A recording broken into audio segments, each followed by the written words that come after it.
Hello you, Oralearn presents GALLICISM. Quand je dis GALLICISM, pour certains d'entre vous, ça sonne un peu français et tout. Oui, vous avez raison.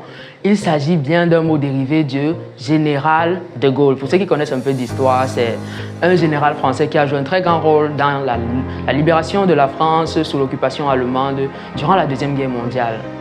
So, some of you might have attended to conferences and teaching sessions with people talking in English, yet you heard words that sound French. Maybe you had an example of Gallicism.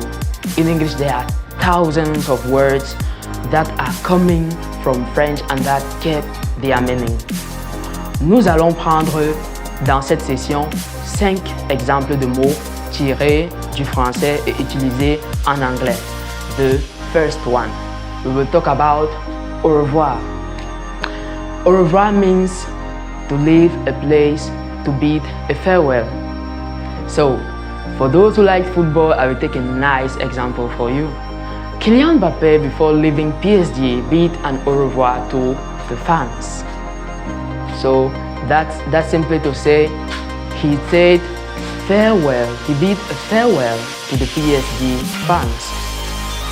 Besides that, we have another example, souvenir. Souvenir is used in English so much. For those who know Cameroon, and they know that Kribi is a famous destination for tourism in this country. So let's say you are in Cameroon, you will say, for example, when I was in Kribi, I kept so many souvenirs from there. So you will notice we can use souvenir in a singular form and we can also use souvenir in the plural form. Besides souvenir, we have another example, which is déjà vu. Déjà vu is used by so many English speakers around the globe. And déjà vu simply means something which is coming over and over. Maybe some of you have watched the famous series Game of Thrones.